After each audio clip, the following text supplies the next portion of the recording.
It's Unmasking the Imposter Within, Strategies for Overcoming Imposter Syndrome. So do you struggle to accept you deserve the success you've worked hard for? You think you just get lucky? Believe that anyone can do what you do. Sometimes we are so good at what we're doing that we accept that, but anybody can do this. Sometimes you've got to say to yourself, actually, it's not anyone can do this. I'm good at this. I've found a way to do this. Or you think you've only succeeded because people have helped you. All good leaders know they get to the position they're in because they get help. Struggle with being a perfectionist. Who does that? Who struggles to be a perfectionist? Can't do it. It's all going to be perfect. There is no such thing as perfect. Sorry to disillusion you. There's no such perfect. There's good enough. And one of the things we've got to look at, especially in leadership and in coaching, so if you're coaching someone or if you're working in a leadership scenario, you've got to look to help someone understand when something is good enough. Good enough for the job, good enough for the company, good enough for the processes. Believe that it's not okay to fail. Every single successful entrepreneur, business leader, coach, successful person in the world has had far more failures than successes. You've got to start to enjoy your failures, enjoy making mistakes, enjoy learning from mistakes, because that's the important thing, is to learn from your mistakes. Play down your achievements. No, it wasn't me. No, it wasn't me. Now, can I just say, this is something I see a lot, especially with women in business. Sometimes we forget to take a note of what we've achieved. So I highly recommend to all my clients, and that means everyone in here as well, I highly recommend to you that you take a note. If you're working in an organization and you're achieving stuff, take a note of it. Take a note of not only what you're achieving, but take a note of the figures involved. So the results. You just don't, I helped with the project. No, what specific part did you help with? And what did helping mean? What was the impact of that? Because you want to be able to give measures. Now, a KPMG study finds that 75% of female executives across industries have experienced imposter syndrome in their career.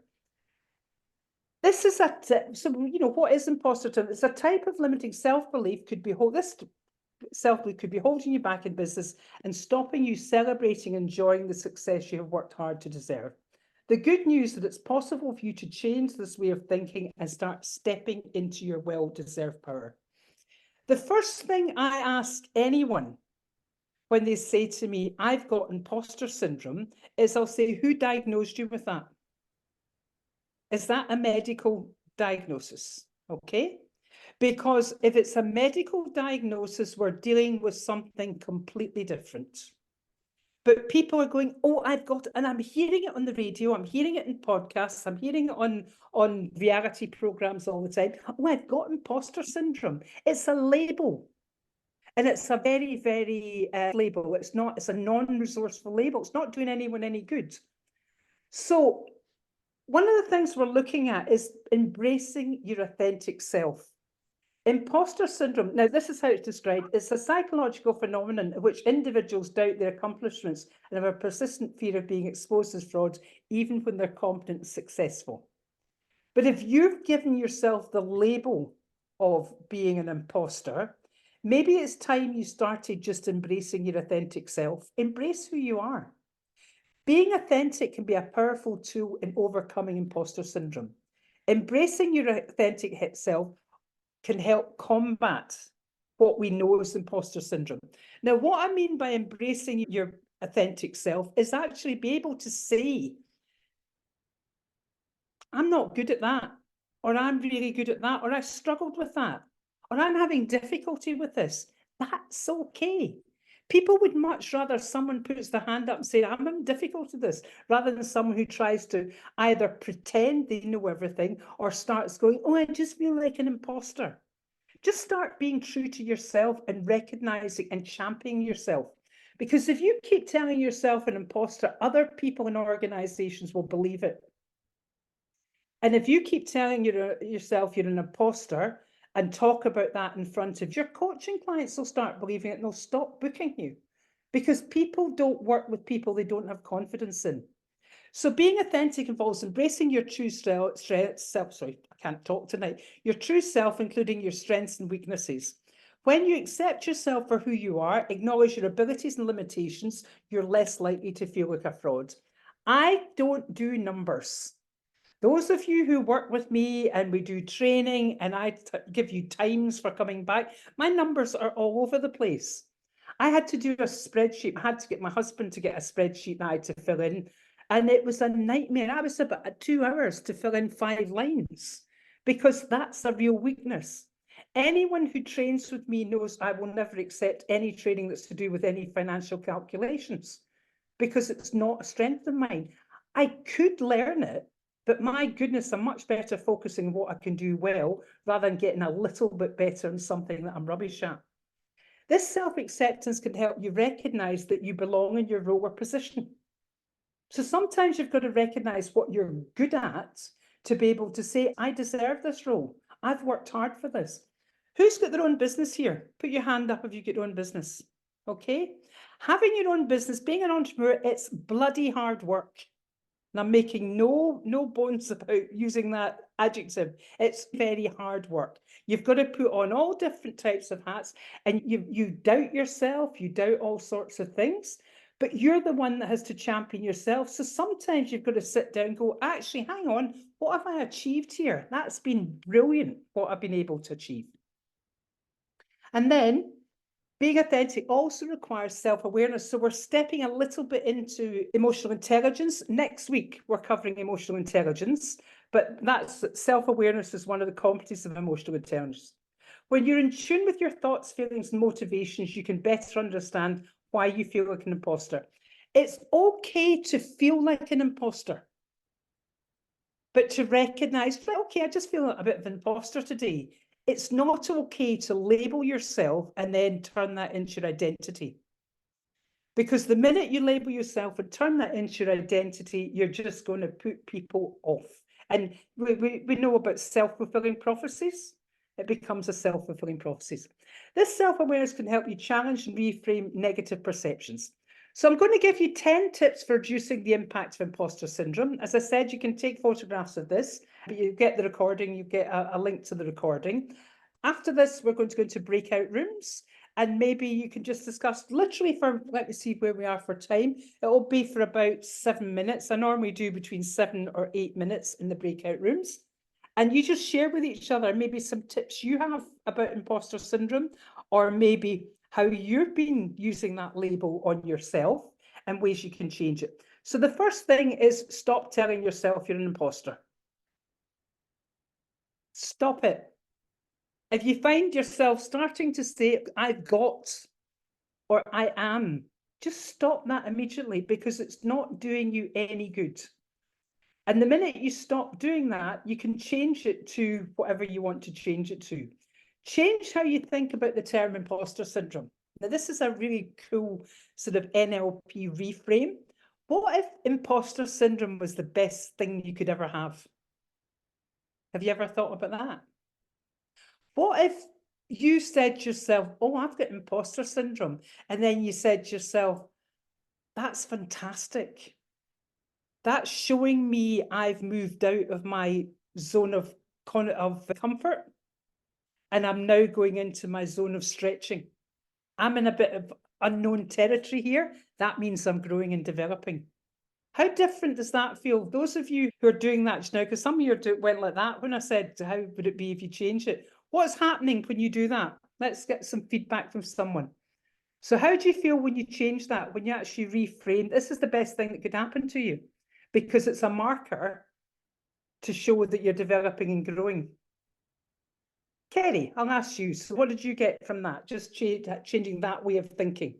I love that. It moves into growth mindsets as well. And I think accepting that every day you'll never be an expert at something because you are always developing and learning. So yes, standing there acknowledging I've got imposter syndrome, which means I'm learning something.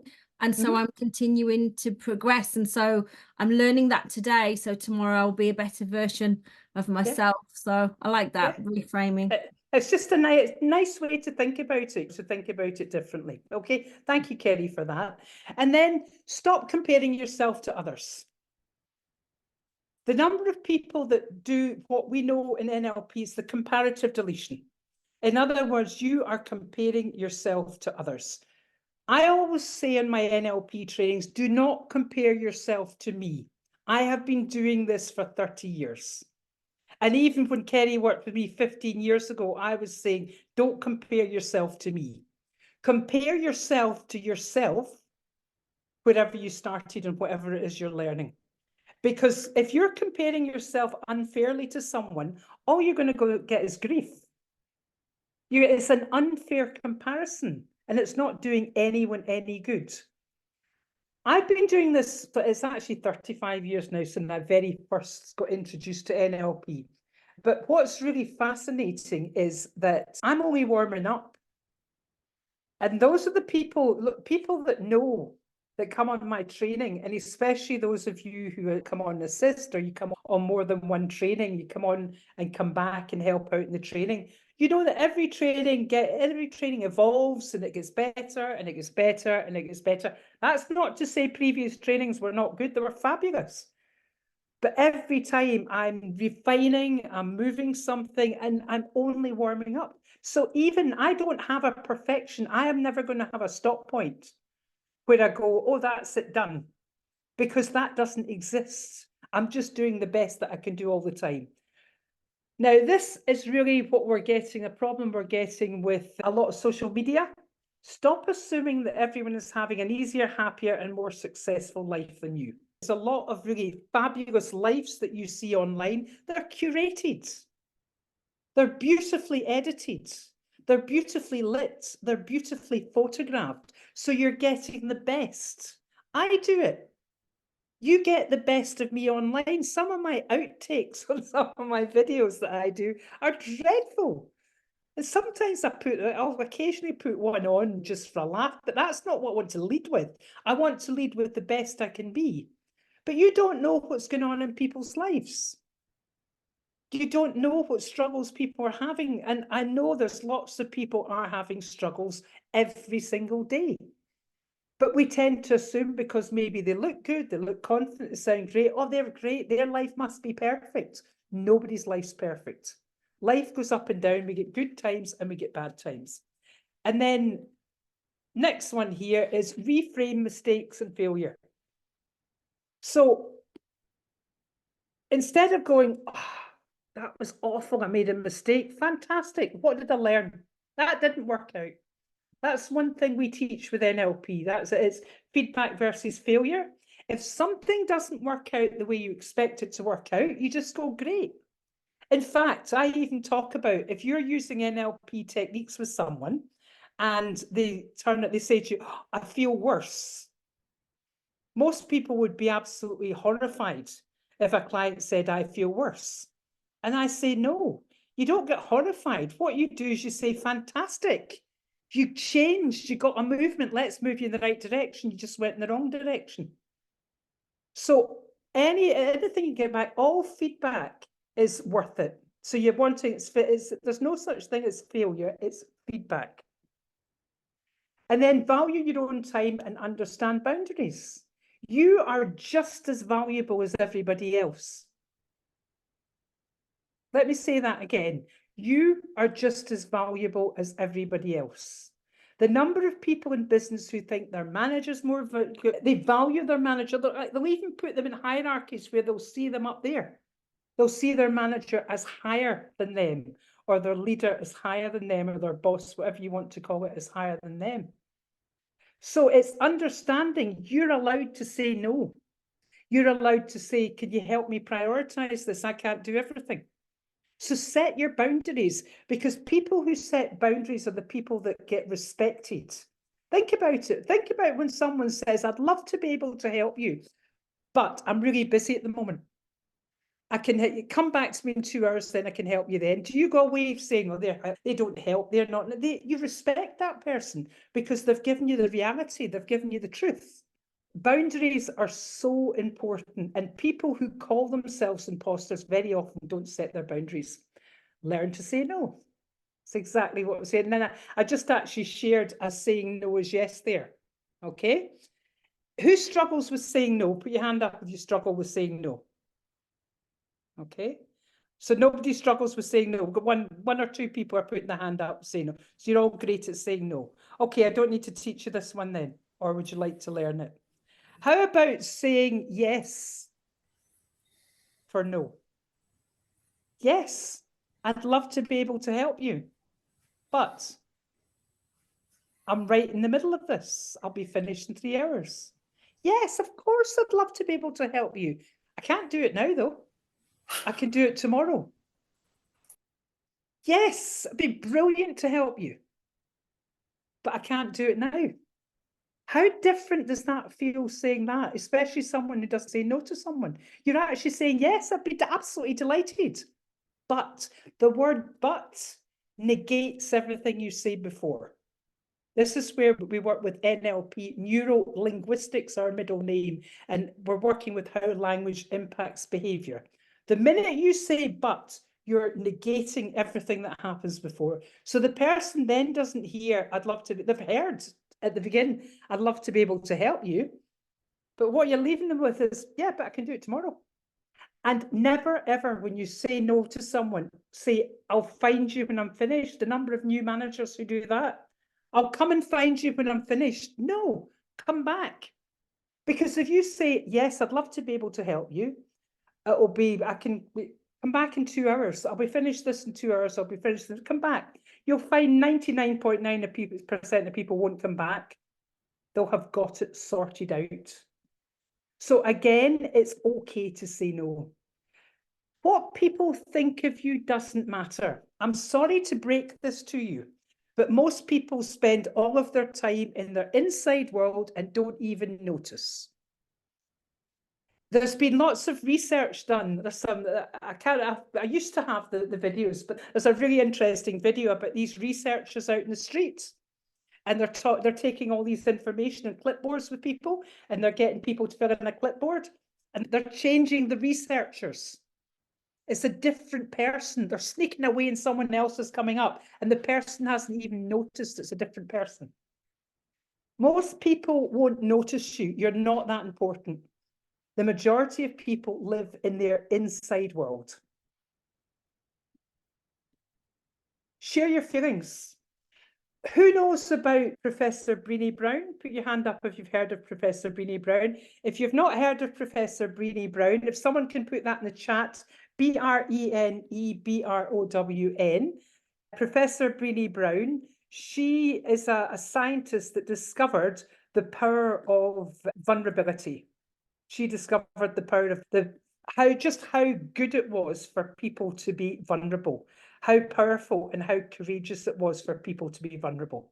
So it's interesting to find about that. So be vulnerable, learn to be able to share your feelings. If you're struggling, let people know you're struggling. And I don't mean, this doesn't have to be your deepest, darkest secrets.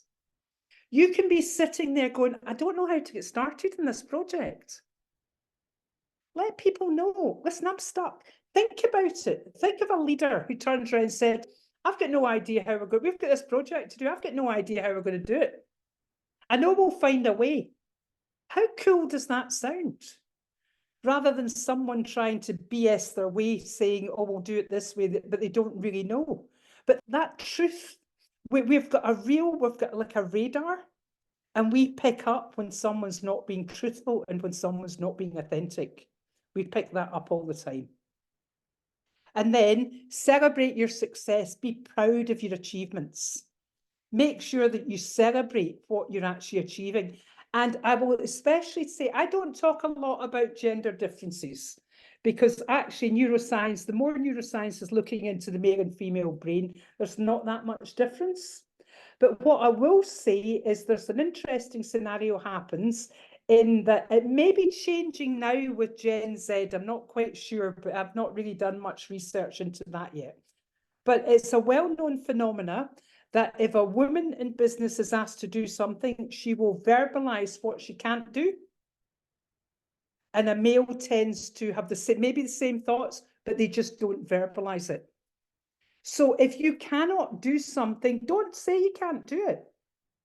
Just go, great, and then go and research it, and then you can go back and you can say, actually, do you mind it's a wee bit, but go and find out how to do it, because that's what successful people have been doing all along. Most really confident, successful people, they go, yeah, I'll have it, and then the number of courses I've said I'll run. Do you want to run a course and did it? I'll say, yeah, of course I can. Then I'm 2 hours on the internet going, how can I get that to fit in with what I do?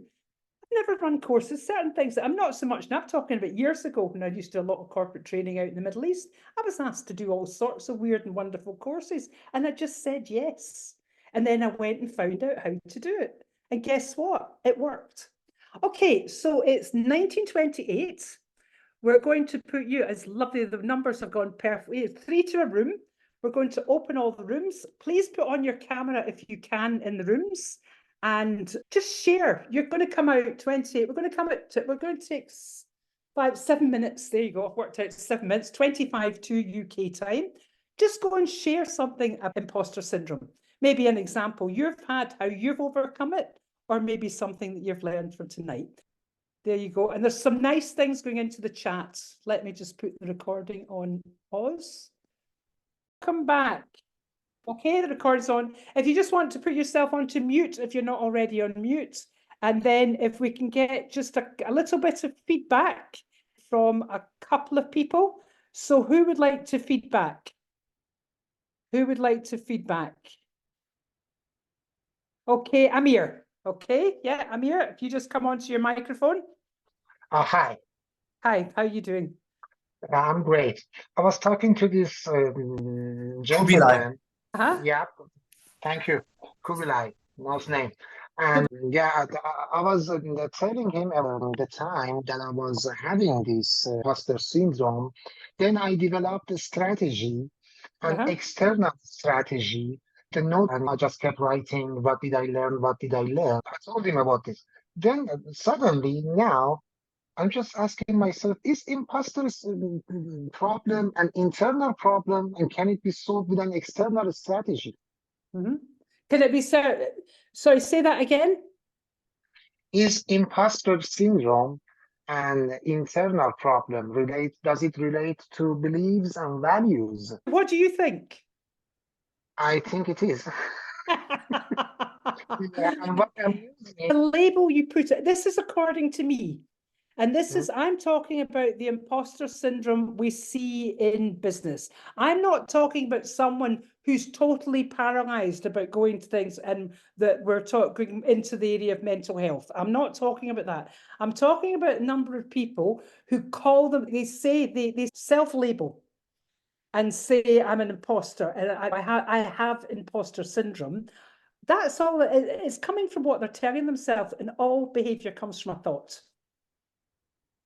So that's why these 10 tips are really useful, because in these 10 tips, you can really say to yourself, first, number one, stop telling yourself you're an imposter.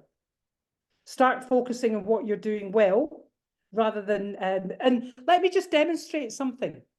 1 + 1 is 2, 2 + 2 is 3, 4 + 4 is 8, 5 + 5 is 9, 6 + 6 is 12, 7 + 7 is 14. Who heard that? What did you start hearing? Who heard the mistakes? You're bad at numbers. That's what we heard. Yeah. Okay. I'm not that. Actually, that one I'm very good at numbers, because this is very specific, deliberate. And you said you don't like numbers. I don't, but I have practiced this so often I can do this one. That's an easy one for me to do. But the interesting thing about that is the human brain is hardwired to pick up things that are wrong. We don't have the mental bandwidth to keep telling ourselves it's going well, it's going well, it's going well. Our human survival system will give us a warning when something doesn't feel right or something doesn't look right. So I sometimes write that up and go up to 20 with that, and people squirming, focusing on, no, but there's 2 of them wrong. Yes, but there's 18 right. So it's exactly the same with what we're doing with ourselves. Yeah, true. Also, those of you who have watched videos, who record yourself, who has to record themselves and hates seeing themselves in video? If you hate seeing yourself or hate the way you sound in video, your client's not going to like it either. The people you work with are not going to like it. You've got to desensitize yourself. You've got to watch your videos 100 times until you can actually be totally objective and say to yourself, okay, that's good. Yeah, that could improve that, but that's good as well, and that's good. Okay, thank you, Amir. So we'll get one more piece of feedback. I'll have a go if I may, Fiona. Okay, thank you, Tony. I'd never thought about imposter syndrome until I saw this on, I think it was LinkedIn, with this meeting now, and it got me thinking because let me explain very briefly. I was made redundant from GSK 18 months ago, and I started to doubt myself. Although I knew there was around about 40 of the team that were made redundant, and I knew that we delivered good stuff in the 8.5 years I was there. Okay.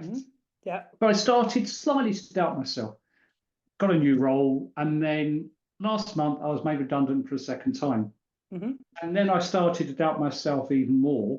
Yeah. Because I'd already started on that road of doubting at GSK. Found a role, doing great at it, and then it was just me made redundant. Okay. So that's when I started to doubt myself, doubt the fact that I was in that role that I probably should never have been in. However, I knew that I'd, as you said, I delivered good stuff. I've written it all down. Yeah. But it's one thing writing something down, but the thing that ruminate. Things start ruminating through your head, and that's a vicious cycle. When you start to ruminate, it's a vicious cycle if you don't stop it. But we cover that in one of our other sessions. We cover self-talk and stopping self-talk. Exactly. And we find with are you NLP trained? No. Okay, so we run these every week. I'm going to have to stop you there because we've got a couple of things to do before, and we're stopping literally in 2 minutes. But thank you for that. But one of the things I always say when someone's made redundant is they've been made redundant from the position. It's not they've been made redundant. No, correct. It's their position has been made redundant. Correct. And when you're ruminating on something, it's just telling yourself to, and sometimes you're going to do it hundreds of times. Stop, breathe, stop, focus, and get yourself stopping listening to the unresourceful self-talk. But thank you for coming tonight, and I hope you come back again, and because it's one of the ones we do cover self-talk. I've just put into the chats. I've got my next every 6 months, twice a year, I run the dual certification. It's certified with the Association of NLP. It's a dual certification NLP. It's the business practitioner and business coach. The next one commences on the 5th of September. It's a 3-month program. It's a 3-month online program, and it is delivered over 16 days. And in the 16 days, we do about, I think it's 2 modules a day. But those of the people that are on this training, they know that it's well spaced out. You've got plenty of time to really learn to implement everything. So at the end of that, you come away with a certification. It's an NLP business practitioner and an NLP business coach. Now, at the moment, we've got the super early bird discounts. The full price of this is $5,900. And there's over 70% discount on that just now. That closes on the 16th of May. And we have, as part of the offer, there's also the opportunity to pay over 6 months. Okay, so if anyone's interested, have a look at it. And if you'd like a strategy call to discuss how this training would help you, let me know and we'll set up a strategy call from you. Okay, I'm here if anyone wants to ask me anything. And thank you, Kerry. It changed your life. Yes. And I know you went on to do so much more with that. It was incredible. And that's lovely. That's a 15-year testimonial, 15 years on, which is lovely. It shows the effects don't wear off. We'll see you next week. And on Monday, the 29th, I am running the How to Use the NLP Meta Model in Business. I was supposed to run it last week. We had huge technical problems and we had to cancel at the last minute, but that's okay. It was an outside problem. These things happen. That's a 2-hour free training. And I'll put my hand up. It's also, we will be promoting our new NLP Mastery for Business and Coaching Self-Learning course. So there's a whole self-learning program being launched as well. Okay. But if you want information, if you look in the chat, that link is there for the dual certification program. Even if you're not joining, have a look at it so that you can get an idea of what we cover in these trainings. It's a highly advanced communication skills training. But thank you very much. Give yourself a big round of applause. Yeah. And thank you, because I wasn't coughing. I've had the most horrendous sneezing and coughs for the last 24 hours. And I just said I wasn't going to sneeze. I was going to clear on these next 45 minutes. Amir, yes, I know you're enrolled in the program and I'm looking forward to working with you on that. Okay, so I'll put the recording off. Anyone who wants to ask me anything, I'm here for a little while. And thank you very much for coming.